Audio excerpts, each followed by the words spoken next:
நிகழ்ச்சியை ஆரம்பிப்பதற்கு முன்னால் ஜெனி அவர்கள் இந்த ஹவுஸ் கீப்பிங் சில விஷயங்களை கூறுவார்கள். அதைத் தொடர்ந்து நிகழ்ச்சியை உடனே ஆரம்பிக்கலாம் என்று இருக்கிறோம். தயவுசெய்து அனைவரும் வந்து இருக்கலாம் கேட்டுக்கொள்கிறேன். அனைவருக்கும் வணக்கம். இன்னைக்கு நமக்கு எந்த ஃபயர் பிளானிங் இல்லை, ஃபயர் ட்ரில்லாம் எதுவுமே இல்லை. ஃபயர் எக்ஸிட்ஸ் வந்து என்னோட ரைட் சைட், என்னோட வலது பக்கம் இருக்கிறது தான் ஃபயர் எக்ஸிட் நம்ம போகிறதுக்கான இடம். டாய்லெட்ஸ் வந்து டோர் வெளியில் போனீங்கன்னா உங்களோட லெஃப்ட் சைடில் போனீங்கன்னா பின்னாடி மேல் அண்ட் ஃபீமேல் டாய்லெட்ஸ் எல்லாமே இருக்குது. ஸோ அதில் வந்து அங்கே யூஸ் பண்ணிக்கோங்க. And it chase staff toilet போட்டிருக்கு, நம்ம எல்லாருமே யூஸ் பண்ணலாம். அதனால நீங்கள் எதுவும் ஹெசிடேட் பண்ண வேணாம். அடுத்தபடியாக நம்ம இன்னைக்கு ஃபுட்டெல்லாம் நம்ம சாப்பிடும்போது நிறைய பின் பேக்ஸ் முன்னாடி சைடில் பின்னாடி எல்லாமே வச்சுருக்கோம். கொஞ்சம் ரெஸ்பான்சிபிளாக நம்ம அதிலேயே டிஸ்போஸ் பண்ணால் நம்ம வெனு வெக்கேட் பண்ணால் கொஞ்சம் ஹெல்ப்ஃபுல்லாக இருக்கும். ஸோ தேங்க்யூ, என்ஜாய் பண்ணுங்கள் ப்ரோக்ராமை. நன்றி ஜெனி.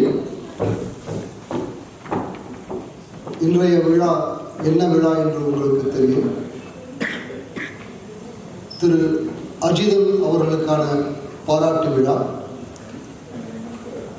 அவருடன் திரு ஜெயமோகன் அவர்களும் இன்று வந்திருக்கிறார்கள். நிகழ்ச்சியை ஆரம்பிப்பதற்கு முன்னால் அவர்கள் இருவரிடமும் நமது சங்கம் சார்பில் விழாவை தாமதமாக ஆரம்பிப்பதற்கு மன்னிப்பு கேட்டுக்கொள்கிறேன். உங்கள் அனைவருக்கும் திரு ஜெயமோகன் அவர்களையும் திரு அஜிதன் அவர்களையும் தெரியும். அவர்களை பற்றி சிறிது நேரம் கழித்து நான் ஒரு அறிமுகம் செய்கிறேன். அதற்கு முன்னால் இன்றைய விழா எப்படி கட்டமைக்கப்பட்டுள்ளது என்பதை சிறிது விளக்கி சொல்கிறேன்.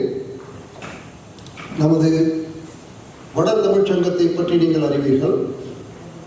39 ஆண்டுகளாக லண்டனுக்கு வடக்கில் தமிழ் மக்களை ஒன்றிணைத்து தமிழ் பணியாற்றி வரும் பெரிய சங்கம் இது. அதன் தலைவர் திரு ஜோ கருணா அவர்களும் உபத்தலைவர் சுரேஷ் அவர்களும் மற்றும் குழுவினர் என்பா அனைத்து நண்பர்களும் சேர்ந்து இதை ஒருங்கிணைத்துள்ளார்கள். தமிழ்ச்சங்க வழக்கப்படி முதலில் தமிழ்த்தாய் வாழ்த்து பாடப்படும். அதன் பிறகு குத்துவிளக்கு ஏற்றப்படும். அதன் பிறகு திரு சுரேஷ் அவர்கள் ஒரு வரவேற்புரையாற்றுவார். அதன் பிறகு நான் விருந்தினர்களை அறிமுகம் செய்து ஒரு சிறிய விளக்கம் கொடுப்பேன். அதற்கு கொஞ்சம் முன்னால் ஒரு பரதநாட்டியம் இருக்கிறது.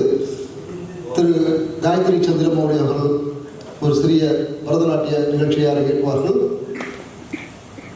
ஒரு சிறு குழந்தை திரு ஜெயமோகன் அவர்களை பற்றி பேச வந்திருக்கிறது, பிரிஷா லோகநாதன். அதன் பிறகு 4 நண்பர்கள் வெவ்வேறு இடங்களிலிருந்து, லண்டன், கவன்ட்ரி என வெவ்வேறு இடங்களிலிருந்து வந்திருக்கிறார்கள். அவர்கள் அஜிதனை பற்றியும் திரு ஜெயமோகனை பற்றியும் உரையாற்றுவார்கள். அதன் பிறகு முக்கியமான நிகழ்வாக திரு அஜிதன் அவர்களுக்கு பாராட்டு நடைபெறும்.